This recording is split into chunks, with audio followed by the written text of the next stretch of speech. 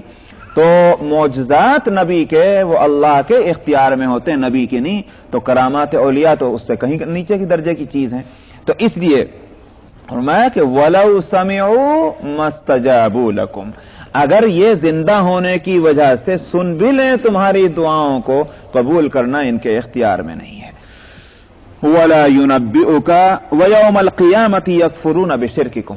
اس کے علاوہ ایک اور بتلائیں کہ آج تم جن کی عبادت کر رہے ہو، جن کی تم منتیں مانتے ہو، نظریں اور نیاز کرتے ہو اور دعائیں ان سے مانگتے ہو، ان کے سامنے سجدے کرتے ہو، ان کو معبود بناتے ہو، اور میں قیامت کے دن تو یہ صاف انکار کر جائیں گے.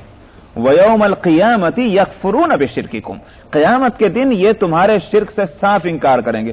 ہمیں نہیں پتا اللہ میاں یہ ہماری عبادت کرتے، ہم نے کبھی نہیں ان سے یہ کہا کہ ہم کو معبود بناؤ، جیسا کہ حضرت عیسیٰ علیہ السلام کے تذکرے میں ہے. وَإِذْ قَالَ اللَّهُ يَا عِيسَى ابْنَ مَرْيَمَ أَأَنْتَ قُلْتَ لِلنَّاسِ اتَّخِذُونِي وَأُمِّيَ إِلَٰهَيْنِ مِن دُونِ اللَّهِ. قیامت میں اللہ تعالیٰ حضرت عیسیٰ علیہ السلام سے پوچھیں گے، اے عیسیٰ تو نے لوگوں سے یہ کہا تھا کہ مجھے اور میری ماں کو معبود بنا لو. آج دیکھتے ہیں نا یہ چرچوں کے اندر جا کے دیکھیے، حضرت عیسیٰ علیہ السلام کا بت کھڑا ہوا ہے، حضرت مریم کا بت کھڑا ہوا ہے. سمجھا؟ تم نے کہا تھا لوگوں سے کہ اللہ کو چھوڑ کر مجھے اور میری ماں کو معبود بنا لو. حضرت عیسیٰ علیہ السلام کہیں گے سبحانک، سبحان اللہ، یہ بات میں کیسے کہہ سکتا ہوں؟ ما یکون لی ان اقول ما لیس لی بحق، مجھے جس بات کے کہنے کا حق نہیں وہ میں کیسے کہہ سکتا ہوں؟ ان کنت قلتہ فقد علمت، خداوندہ آپ تو عالم الغیب ہیں، اگر میں نے کہا بھی ہو تو آپ سے چھپی بات تو ہو نہیں سکتی. معلوم ہوا کہ میں عالم الغیب نہیں، آپ عالم الغیب ہیں، تو بھلا میں کہاں سے معبود ہو سکتا ہوں؟ معبود وہ جو عالم الغیب ہو.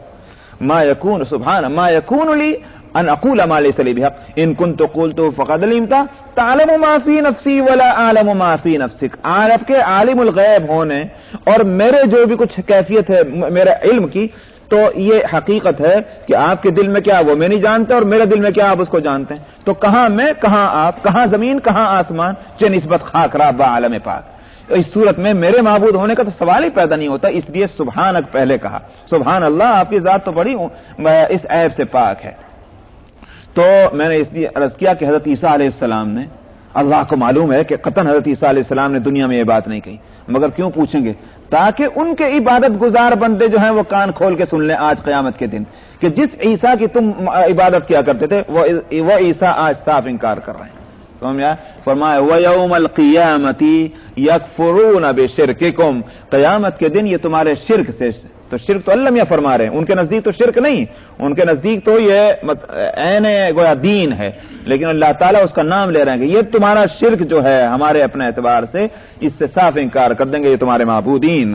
وَلَا يُنَبِّئُكَ مِثْلُ خَبِيرٍ، اور فرمایا قیامت کی یہ باتیں بھی تمہیں کون بتلا سکتا ہے؟ کس کے پاس علم ہے کہ قیامت میں کیا ہونے جا رہا ہے؟ وہ ہم ہی ہیں. فرمایا کہ تجھ کو اے پیغمبر کوئی خبر نہیں دے سکتا ان باتوں کی جیسا کہ خبر دینے والا تجھ کو خبر دیتا ہے. خبیر سے مراد اللہ سبحانہ و تعالیٰ کی ذات ہے. تو یہ گویا یہ بھی ایک معجزہ ہے نبی کریم صلی اللہ علیہ وسلم کا کہ آپ ماضی کے واقعات بھی بتلاتے ہیں اور مستقبل فیوچر کی باتیں بھی اللہ کے بتلانے سے بتلاتے ہیں. اسی کو قرآن پاک کے تعلق سے نبی کریم صلی اللہ علیہ وسلم نے فرمایا قرآن پاک کیا چیز ہے؟ قرآن پاک وہ ہے فیہ نبأ ما قبلکم وخبر ما بعدکم هو الفصل لیس بالہزل. فرمایا کہ یہ قرآن وہ ہے کہ اس میں جو گزر چکا ہے اس کی بھی خبریں ہیں اور جو آنے والی چیز وقت ہے اس کی بھی باتیں اس میں موجود ہے. هو الفصل لیس بالہزل، یہ بڑی مضبوط بات ہے، ٹھوس، سالڈ حقیقتیں ہیں قرآن پاک کے اندر، حسیس دل لگی کی چیزیں نہیں ہے. لیس بالہزل من ترکہ من جبار قسمہ اللہ. فرمایا کہ جس نے اس کو نظر انداز کیا اس قرآن کو تکبر کی وجہ سے، اس کو بے حقیقت جانا، سمجھ میں آیا؟ فرمایا اللہ میاں اس جابروں کی گردن توڑ دیں گے. من ترکہ من جبار قسمہ اللہ، اس کے معنی یہ ہوگا کہ قرآن وہ چیز ہے کہ اس کو غلط نظر سے دیکھنا اللہ سبحانہ و تعالیٰ کے غضب کو دعوت دینا ہے۔ قرآن وہ حقیقت ہے کہ جس کے لیے حدیث میں فرمایا کہ اللہ سبحانہ و تعالیٰ کتاب اللہ کے ذریعے سے کچھ قوموں کو جو ہے سربلندی عطا فرماتا ہے اور کچھ قوموں کو قرآن کی وجہ سے جو ہے ذلیل و خوار کرتا ہے۔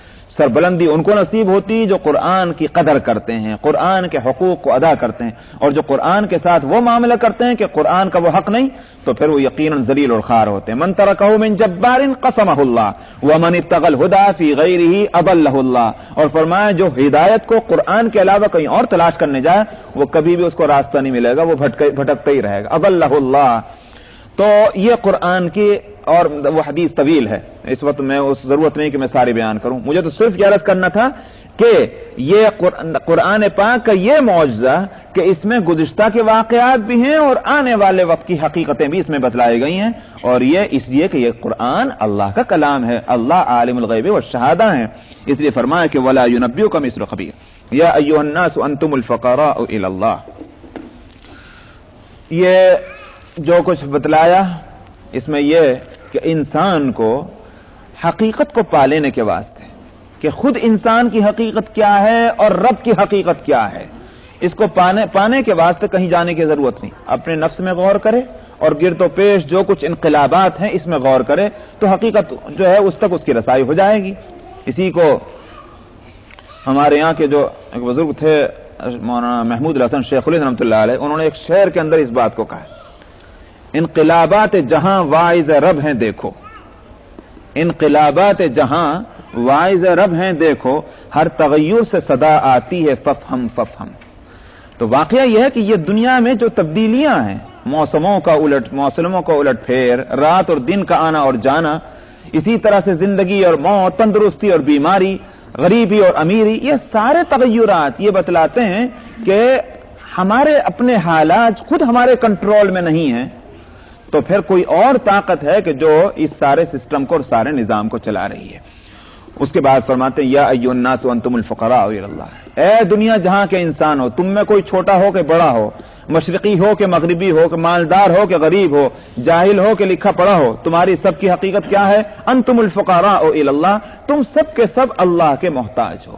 فقراء فقیر کی جمع ہے اور فقر کہتے ہیں محتاجی کو، تم سب کے سب اللہ کے محتاج ہو، اللہ کسی کے محتاج نہیں۔ واللہ الغنی واللہ هو الغنی الحمید، اور اللہ وہ ہے کہ جو غنی ہے اور حمید ہے۔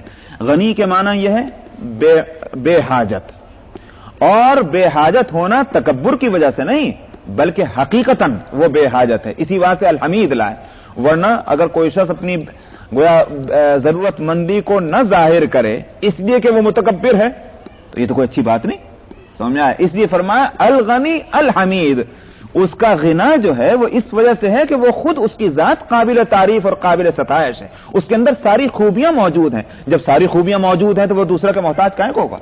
کوئی دنیا میں انسان وہ نہیں ہے کہ جو یوں کہہ دے کہ صاحب ساری خوبیاں اس کے اندر موجود ہیں، کچھ نہ کچھ خرابی کہیں نہ کہیں ضرور نکل آئے گی، اس خرابی کی وجہ سے یہ ضرور محتاج ہے۔ اللہ کے اندر کوئی کمی نہیں، کوئی خرابی نہیں، وہ حمید ہے، اس واسطے وہ غنی ہے۔ تو الغنی الحمید اس لیے فرمایا ان یشاء یذھبکم ویأتی بخلق جدید، جب تم ہوئے ضرورت مند اللہ کے اور اللہ تمہارے ضرورت مند نہ ہوئے تو تمہارا معاملہ اللہ کے ساتھ کیا ہونا چاہیے؟ اب اگر تم اکڑ دکھلاتے ہو اس فقیری کے باوجود، اس غربت کے باوجود، اس حاجت مندی کے باوجود، اور یہ سر نیاز اللہ کی چوکٹ پر نہیں جھکاتے تو ہمارا کچھ نہیں بگڑتا، ہمارے کارخانہ جو ہے وہ تو چلتا رہے گا اسی طرح سے، تم نہیں رہو گے یہاں ہم دوسری قوم لا کر تمہاری جگہ بٹھا دیں گے۔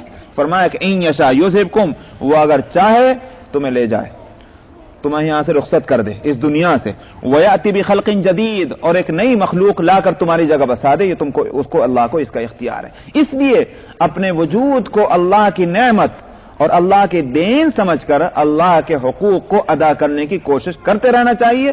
یہ غرہ کرنا کہ صاحب ہم نہیں ہوں گے تو یہ دنیا نہیں چلے گی، ہم نہیں ہوں گے تو یہ مسجد نہیں چلے گی، ہم نہ ہوں گے تو یہ ادارہ نہیں چلے گا، کون ہے ہم؟ ہماری حقیقت ہے کیا؟ سمجھ میں آیا؟ تو اگر ہم نہ ہو تو کیا چاند سورج نہیں چلے گا؟ چلے گا۔ اگر چاند سورج اللہ چلا سکتے ہیں تو ہمارے یہ سارے دین کا کارخانہ بھی چلا سکتے ہیں اللہ سبحانہ و تعالی۔ اس لیے کسی کو بھی غرہ کرنا کسی کام میں بھی یہاں دنیا میں اس کی اجازت نہیں ہے، وہ اللہ کے یہاں کسی طرح پسندیدہ نہیں۔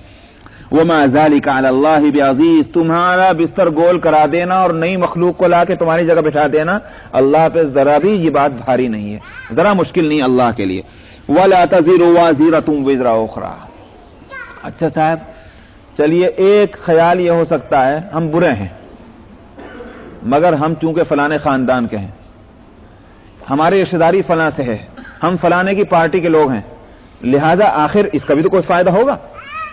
دنیا میں ہم دیکھتے ہیں کہ الدنیا بالوسائل لا بالفضائل، کہ دنیا میں کمالات کی وجہ سے کام نہیں بنتے بلکہ ذرائع کی وجہ سے میرے اندر کوئی خوبی نہیں مگر میرا تعلق آپ حضرات سے، میرا کام چل رہا ہے، سمجھ میں آئے؟ تو الدنیا بالوسائل لا بالفضائل، اللہ میں کیا بھی ایسے ہی چل جائے گا؟ یہی نظام بھی دنیا میں اللہ کا بنایا ہوا ہے، قیامت میں بھی یہ ہوگا کہ ہمارے رشتہ داروں میں جو بڑے ہیں، بزرگ ہیں، نبی ہیں، رسول ہیں، سمجھ میں آیا، وہ ہماری بخشش کرا، ہماری سارے بوجھ کو اٹھا لیں گے۔ فرمایا ایک ہے سفارش کرنا اور ایک ہے کسی کا بوجھ اٹھانا۔ بوجھ اٹھانے کے کیا معنی؟ اسے چھوڑو اس کو پکڑ لو۔ یہ اندھیر نگری چوپٹ راج اللہ کے یہاں نہیں ہوگا۔ اندھیر نگری چوپٹ راج سنا ہے کہ نہیں سنا؟ نہیں سنا آپ نے کبھی؟ سنا ہے یہ واقعہ کہیں نہیں سنا ہے؟ اندھیر نگری چوپٹ راج ایک بھول گئے۔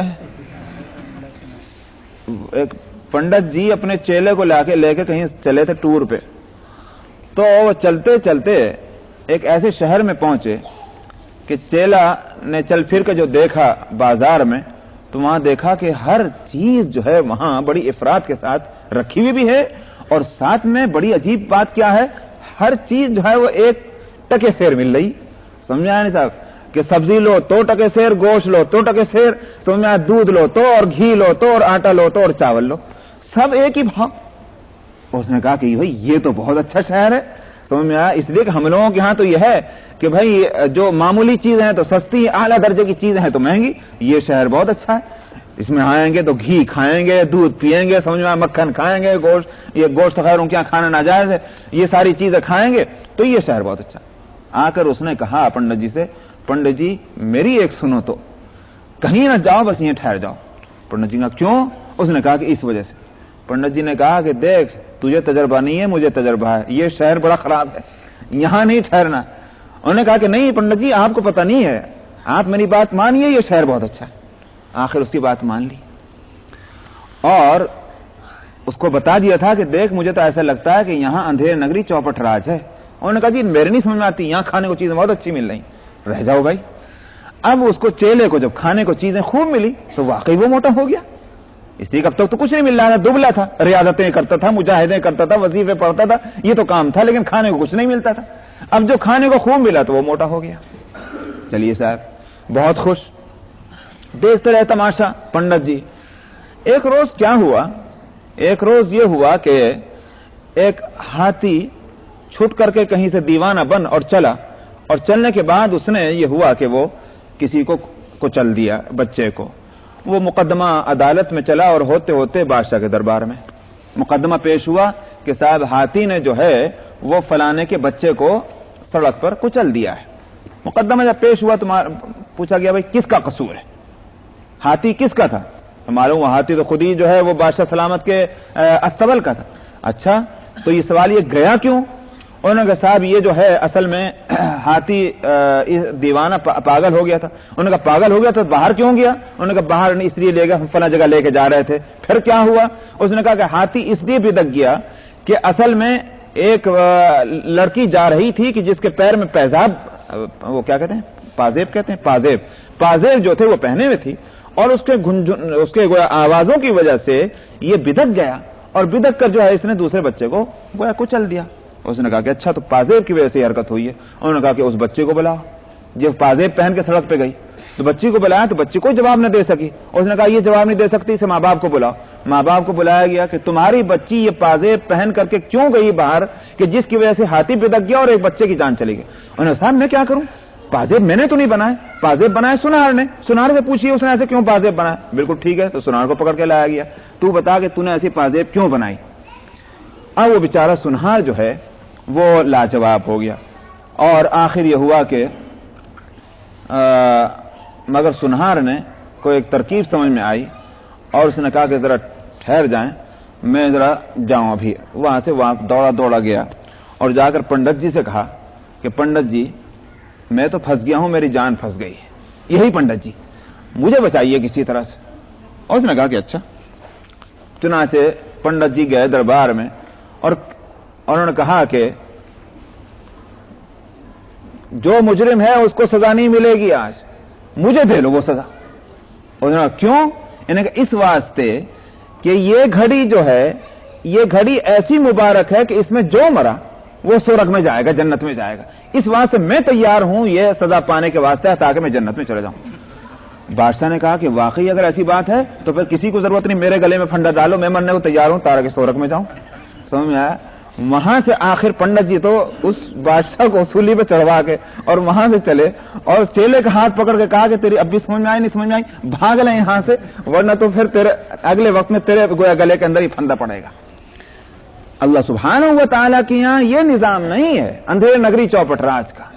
اس کو فرماتے ہیں کہ وَلَا تَزِرُ وَازِرَةٌ وِزْرَ أُخْرَىٰ، اللہ کے یہاں. لیکن یہ نہیں ہوگا کہ اللہ تعالیٰ ایک بندے کو چھوڑ کر دوسرے سے پوچھیں کہ فلانے بندے نے یہ دنیا میں کام کیوں کیا. یہ نظام اللہ کے یہاں نہیں ہو. اسی سے انکار کیا جا رہا کہ وَلَا تَزِرُ وَازِرَةٌ وِزْرَ أُخْرَىٰ، کوئی بھی دوسرے کا بوجھ نہیں اٹھائے گا. وَإِن تَدْعُ مُثْقَلَةٌ إِلَىٰ حِمْلِهَا لَا يُحْمَلْ مِنْهُ شَيْئًا. فرمایا اچھا صاحب کوئی خود نہیں بوجھ اٹھائے گا، لیکن اگر حالت ایسی ہو کہ بہت سارا بوجھ ایک کندھے پہ ایک سر پہ رکھا، وہ بھیچا جا رہا ہے، دبا جا رہا ہے، مرا جا رہا ہے، اس کے سانس پھول رہا ہے، دیکھنے والے کو تو رحم بھی آ جاتا ہے، اوپر سے وہ بلا بھی رہا ہے کہ بھائی خدا کے لیے میری مدد کرو، تب تو اور بھی ضروری ہو جاتا ہے مدد کرنا. فرمایا اگر وہ بوجھ والا وہاں کوئی پکارے گا بھی مدد کے واسطے، کوئی بھی اس کے بوجھ کو وہاں اٹھائے گا نہیں. وَإِن تَدْعُ مُثْقَلَةٌ، اگر پکارے بھی بوجھ اٹھانے والا اپنے بوجھ کے لیے، لا يحمل، نہیں اٹھایا جائے گا اس کے بوجھ کو ذرا بھی. وَلَوْ كَانَ ذَا قُرْبَىٰ، اگرچہ کسی طرح کی رشتہ داری کیوں نہ ہو. إِنَّمَا تُنذِرُ الَّذِينَ يَخْشَوْنَ رَبَّهُمْ بِالْغَيْبِ وَأَقَامُوا الصَّلَاةَ. یہاں سے نبی کریم صلی اللہ علیہ وسلم کو فرمایا جا رہا ہے، تسلی دی جا رہی. فرماتے ہیں کہ آپ کا کام صرف اتنا ہے کہ آپ ان لوگوں کو ڈراتے رہیں کہ جو اپنے رب سے ڈرتے ہیں. یہ ہے آپ کا کام. وَأَقَامُوا الصَّلَاةَ الَّذِينَ يَخْشَوْنَ رَبَّهُمْ بِالْغَيْبِ، جو ڈرتے ہیں اپنے رب سے بن دیکھے. دیکھ کر ڈرے تو کیا ڈرے، بن دیکھے ڈرنا ہی دراصل کمال کی بات ہے. یخشون ربهم بالغیب واقاموا الصلاۃ، اور محض عقیدہ ہی درست نہ ہو، عمل بھی درست ہو، اسی واسطے وہ نماز بھی قائم کرتے ہیں. تو ایسے لوگ جو ہیں ان کو ڈرائیں آپ. یہ مطلب نہیں کہ پہلے یوں دیکھ لیں نبی جا کر کے کہ اس کا عقیدہ درست ہے کہ نہیں اور نماز بھی پڑھتا ہے کہ نہیں، جب یہ معلوم ہو جائے تو نبی اس کو ڈرانے کھڑے ہو جائیں. یہ مراد نہیں. مراد یہ ہے کہ جس میں عقیدے کی اور عمل کی صلاحیت موجود ہے، جو اپنے عقیدے کو درست کر سکتے ہیں، جو اپنے عمل کو سنوار سکتے ہیں، انہی کو آپ ڈراتے ہیں. اور جنہوں نے ایک کان سے سن کر دوسرے کان سے نکال دینے کی کوئی عادت ڈالی ہوئی ہے، ان پہ آپ اپنا وقت نہ ضائع کریں. یہ ہے مراد. وَمَن تَزَكَّىٰ فَإِنَّمَا يَتَزَكَّىٰ لِنَفْسِهِ، اور فرمایا کہ جس نے اپنے آپ کو صاف ستھرا کر لیا، سنوار لیا، اس نے اپنا ہی فائدہ کیا، ہمارا کوئی فائدہ نہیں ہوا. وَإِلَى اللَّهِ الْمَصِيرُ، آخر کو اللہ کی طرف لوٹ کر جانا ہے. وَمَا يَسْتَوِي الْأَعْمَىٰ وَالْبَصِيرُ وَلَا الظُّلُمَاتُ وَلَا النُّورُ، آخرت میں کس کا کیا انجام ہوگا، اس کو دنیا کی ایک مثال سے سمجھا رہے ہیں. فرمایا یہ بتاؤ، ایک آدمی وہ ہے کہ جو آنکھوں سے اندھا ہے اور کانوں سے بہرا ہے. دوسرا انسان کون ہے؟ دوسرا انسان وہ ہے کہ آنکھیں بھی درست اور کان بھی اس کا کام کر رہے ہیں. یہ دو باتیں، یہ دو انسان ہیں.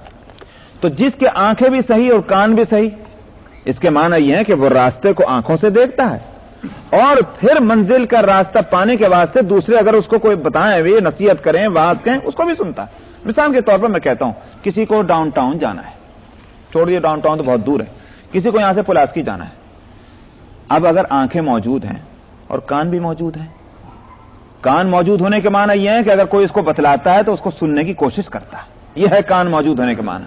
اور آنکھوں سے وہ کام لے کر دیکھتا ہے راستے کو. اب وہ دیکھ کر یہاں سے چلا، لیکن اس کو معلوم نہیں کہ پلاسکی رائٹ ہینڈ ہے کہ لیفٹ ہینڈ ہے. کسی سے پوچھتا ہے بھائی پلاسکی کدھر ہے، یہاں سے نکلنے کے بعد وہ کہیں یہ ہے پلاسکی. تو معلوم ہوا کہ دوسرے سے پوچھے اور جو بتلایا تو اس کو سن بھی لیتا ہے. اب اس شخص کے منزل پر پہنچنے میں کیا خطرہ ہے؟ کوئی خطرہ نہیں نا. اس کے برعکس ایک دوسرا آدمی ہے کہ جس کے نہ تو آنکھیں کہ نظر آئے اور ساتھ میں بہرا بھی ہے کہ کوئی اگر اس کو بتلائے بھی کہ ادھر کو چل اس کو بھی نہیں سنتا. وہ تو ٹھوکر کھائے گا, گرے گا, منزل پر پہنچ ہی نہیں سکتا. موٹی سی بات ہے نا. قرآن یہاں اس آیت میں ان دو انسانوں کو مثال میں پیش کر کے کہا جا رہا ہے اگر یہ دو انسان برابر نہیں ہیں اور ان کا گویا نتیجہ اور رزلٹ دونوں کا ایک سا نہیں نکل سکتا تو قیامت میں اچھے اور برے انسانوں کا رزلٹ ایک کیسے نکلے گا؟ ایک تو مومن ہے. مومن وہ ہے کہ جس کے اندر اپنی خود بصیرت موجود ہے ایمانی کہ جس سے وہ حق کو پانے کی کوشش کرتا ہے, اور اوپر سے اس کے اندر یہ گویا یوں کہیے کہ نیک بختی اس کی یہ ہے کہ اگر انبیاء علیہم الصلوۃ والسلام کا زمانہ ہے اور نبی کی صحبت اس کو مل رہی ہے تو نبی کے وعظ و نصیحت کو, اور اگر نبی کا زمانہ نہیں ہے تو وارثین انبیاء کی وعظ و نصیحت کو اور ہدایت کو وہ کانوں سے سنتا ہے اور قبول کرتا ہے. ایک بندہ تو وہ ہے. اور دوسرا وہ ہے کہ جو کچھ اللہ نے اس کو بصیرت دی تھی حق کو پا لینے کی, اپنی بدعملیوں کے نتیجے میں اس کو بھی برباد کر دیا اور اوپر سے کسی کی بات سننے کو تیار نہیں. تو ان دونوں کا نتیجہ ایک سا کیسے نکل سکتا ہے قیامت میں؟ یہ ہے وما یستوی الاعمی والبصیر, نہیں برابر ہوتے اندھے اور بہرے اور اندھے, ولا الظلمات ولا النور, اور نہیں برابر ہوتی اندھیریاں اور روشنی, ولا الظل ولا الحرور, اور نہیں برابر ہوتا سایہ اور دھوپ, وما یستوی الاحیاء ولا الاموات, اور نہیں برابر ہوتے زندہ اور مردہ. زندہ اور مردہ کی بات اس وجہ سے فرمائی کہ کافر جو ہیں وہ ظاہر کے اعتبار سے چلتے پھرتے ہیں مگر حقیقت کے اعتبار سے یہ زندہ نہیں, اس لیے کہ زندہ انسان کو جو کام جس طرح کرنا چاہیے وہ نہیں کر رہے تو ایسے ہی ایسے مر گیا. یہ ایسی مثال ہے جیسے مثال کے طور پر کوئی آدمی آ رہا ہے اور آنے کے بعد اس نے ٹھوکر کھائے گر پڑا, تو آپ کیا کہتے ہیں؟ میں آنکھیں نہیں کیا؟ ارے بھائی آنکھیں تو موجود ہیں, لیکن پھر آپ کیوں فرما رہے ہیں آنکھیں نہیں؟ یہ اس لیے کہہ رہے ہیں کہ آنکھوں والے کو جس طرح چلنا چاہیے تھا آنکھوں سے دیکھ کر اس طرح نہیں چل رہا ہے, تو ایسے ہی جیسے آنکھیں نہیں ہیں. اسی طرح اللہ تعالیٰ فرماتے ہیں کہ کافر جو ہیں جن کو زندگی ہم نے اس لیے دی کہ وہ حق سے نہ بھٹکیں, حق کو پائیں اور حق سے اپنے تعلق کو قائم رکھیں, جب انہوں نے اپنی زندگی سے یہ فائدہ نہ اٹھایا تو یہ تو مردوں میں ہے. اس لیے فرمایا کہ وما یستوی الاحیاء ولا الاموات. بزرگوں میں سے ایک بزرگ ہیں, ان کا واقعہ کہیں لکھا ہوا ہے کہ ان کے کسی متوسل نے اور شاگرد نے یا مرید نے خواب میں دیکھا اور وہ بہت دور رہتے تھے, ان کا انتقال ہو گیا. اب صبح کو اٹھے تو بہت افسوس. اب آج کا زمانہ تو ہے نہیں کہ بھائی ٹیلی گرام اور ٹیلی فون کا دور ہے کہ ٹیلی فون کیجئے تو پل بھر میں معلوم ہو جائے. وہاں تو یہ ہے کہ یا تو کوئی جائے یا کوئی آئے تبھی معلوم ہوگا کیا ہے. تو بہت افسوس. آخر کیا کیا جائے؟ تو اس علاقے کے جس علاقے میں یہ رہتا تھا وہاں ایک بزرگ تھے, ان کے پاس پہنچا اور جا کر کہا کہ حضرت میرا عقیدت کا تعلق فلاں صاحب سے ہے, ان کو میں نے خواب میں آج دیکھا کہ ان کا انتقال ہو گیا, میں بہت پریشان ہوں اور میرے پاس کوئی ذریعہ نہیں اس بات کا کہ میں پتہ چلاؤں کہ وہ زندہ ہیں, یہ واقعتاً ان کا انتقال ہو گیا, آپ بتائیں کہ اس کی تعبیر کیا ہے؟ انہوں نے کہا کہ ایسا معلوم ہوتا ہے کہ وہ صاحب جو ہیں آج کی رات اللہ کو یاد میں نہ رہے, اپنے آپ کو مشغول نہ کر سکے, جو ان کا معمول تھا وہ انہوں نے چھوڑا, آج کی رات انہوں نے ذکر نہیں کیا, یہ بات ہے. انہوں نے کہا تو اس کا مطلب یہ زندہ ہیں؟ کہاں زندہ تو ہیں. وہاں سے چلے آئے, خیر اللہ کا شکر زندہ تو ہیں, اس خواب کی تعبیر سے اتنا تو معلوم ہوا, مگر دل میں کھٹک رہی. کچھ عرصے کے بعد ان کا جانا ہوا اور پہنچے تو حضرت کی خدمت میں اور جا کر کے اپنا یہ پورا واقعہ سنایا کہ حضرت میں نے ایک روز آپ کو خواب میں دیکھا رات کو اور یہ خواب دیکھا اور میں بہت پریشان تھا, وہاں میں نے فلاں بزرگ سے اس خواب کی تعبیر لی تو انہوں نے یہ تعبیر دی. اور میں ٹھیک ہی ہے, واقعی اس رات میں معمول کے خلاف اللہ کو جو میرا جو ذکر اور وظیفہ کا جو میرا معمول تھا وہ اس رات میں فلاں وجہ سے نہ ہو سکا. تو معلوم ہوا کہ اولیاء اللہ کے یہاں اس واقعے کو بیان کر کے لکھتے ہیں کہ اولیاء اللہ کے یہاں ذکر کرنے والا زندہ ہے, اس لیے کہ ذکر جو ہے وہ زندگی ہے, اور ذکر نہ کرنا چونکہ یہ موت ہے, اس لیے جو ذکر سے غافل ہوا وہ مردہ ہے. اور ظاہر ہے کہ کافر جو ہے اس سے بڑھ کر مردہ کون ہو سکتا ہے, اس لیے کہ وہاں تو ذکر ہے ہی نہیں. اس لیے فرمایا کہ وما یستوی الاحیاء والاموات, زندہ اور مردہ بھی جو ہے برابر نہیں ہو سکتے. ان اللہ یسمع من یشاء وما انت بمسمع من فی القبور، جب یہ کافر مردہ ٹھہرے تو فرمایا کہ مردہ کو کون کوئی بات سنا سکتا ہے، وما انت بمسمع من فی القبور، جو قبروں میں چلے جائیں ان کو کون سنا سکتا ہے، ہماری طرف سے یہ قبروں میں ہیں اگرچہ یہ زمین پر چلتے پھرتے ہیں۔ ان اللہ یسمع من یشاء، اللہ ہی جس کو چاہے وہ سنوا دیں، لیکن آپ اے پیغمبر آپ کے طاقت میں یہ نہیں ہے، آپ کی قدرت میں یہ نہیں ہے کہ جو لوگ قبر میں ہیں ان کو آپ سنوا دیں۔ تو اس سے یہ مسئلہ جو ہے مردوں کے سننے کا وہ بھی صاف ہو جاتا ہے کہ آیا مردے سنتے ہیں کہ نہیں سنتے۔ کچھ باتیں تو یہ بتلاتی ہیں کہ مردے سنتے ہیں، جیسے مثلا شریعت کا مسئلہ یہ ہے کہ اگر آپ قبرستان میں جائیں تو کیا کریں آپ؟ السلام علیکم یا اہل القبور من المسلمین انتم لنا سلف ونحن لکم خلف وانا ان شاء اللہ بکم للاحقون۔ بھائی کس کو سلام کر رہے؟ یا اہل القبور، اے قبروں والو تمہارے اوپر سلامتی۔ تو کیوں یہ سلام کس کو کیا جا رہا ہے؟ اگر وہ سنتے نہیں ہیں تو سلام کرنے کا کیا فائدہ؟ یہ بات بتلاتی ہے کہ مردے سنتے ہیں۔ اور فرمایا کہ وما انت بمسمع من فی القبور، جو قبروں میں ہیں ان کو آپ نہیں سنا سکتے، یہ بتلا رہی ہے کہ مردے نہیں سنتے۔ لیکن اس کے ساتھ ان اللہ یسمع من یشاء کا لفظ ہے، اس نے اس حقیقت کو کھول دیا کہ مردے اپنے آپ سے نہیں سنتے، لیکن اللہ سبحانہ و تعالی ان کو سنواتے ہیں، اور غیبی انتظام ان کے سنوانے کا ہوتا ہے تو وہ بات سن لیتے ہیں۔ دنیا کی ہر بات نہیں سنتے، لیکن اگر جا کر کے کوئی شخص سلام کہتا ہے اس کو سن لیتے ہیں، یا جو اور کوئی بات اللہ تعالیٰ سنوانا چاہتے ہیں وہ مردہ اس کو سن لیتا ہے، لیکن دنیا کی ہر بات مردہ نہیں سنتا۔ نہ مردے میں طاقت سننے کی اور نہ سنانے والے میں طاقت سنانے کی، یہ طاقت صرف اللہ سبحانہ و تعالیٰ کے اندر ہے کہ وہ چاہے تو سنوا دے۔ اس لیے اللہ تعالیٰ غیب سے یہ انتظام رکھتے ہیں کہ ایک مومن بندہ ایک مومن کی قبر پہ گیا، اس نے کہا السلام علیکم، اور فرشتہ فوراً جو ہے اللہ کی طرف سے وہ سلام لے کر کے اس مردے تک پہنچتا ہے، اور وہ سلام پہنچاتا ہے کہ فلانا انسان تجھے سلام کہہ رہا ہے۔ تو یہ ہے وہ صورت۔ ان اللہ یسمع من یشاء، بلا شبہ اللہ جس کو چاہتے ہیں سنواتے ہیں، اور اے پیغمبر آپ جو لوگ قبروں میں ہیں ان کو سنوانے والے نہیں ہیں۔ ان انت الا نذیر، آپ کی شان تو بس یہ ہے کہ آپ ڈرانے والے ہیں۔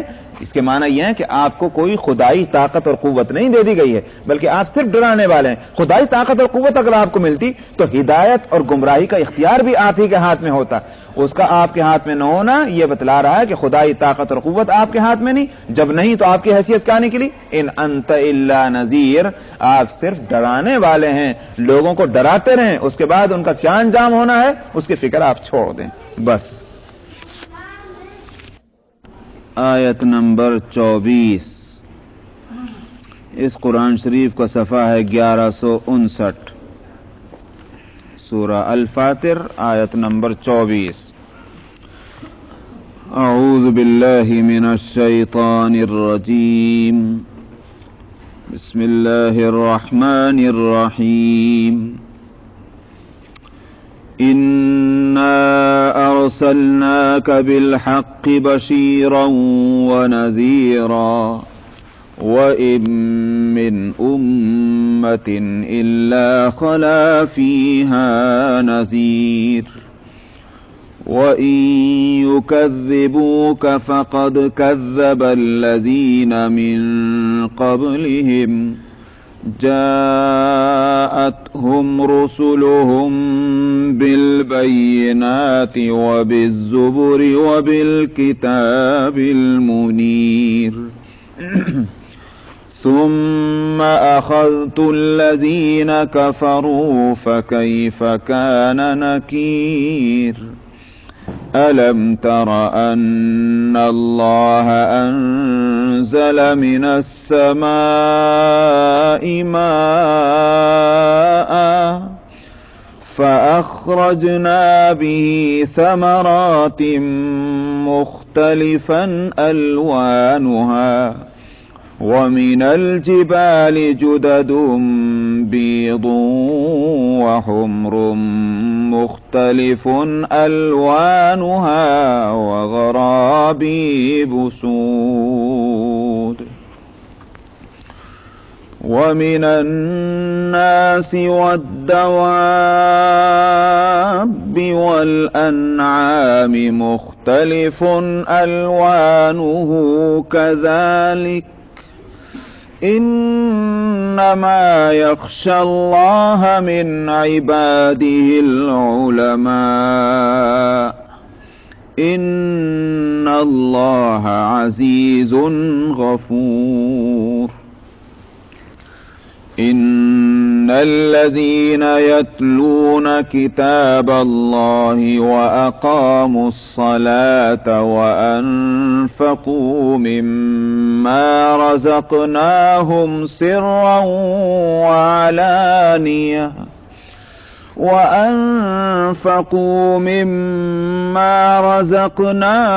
سرا وعلانية يرجون تجارة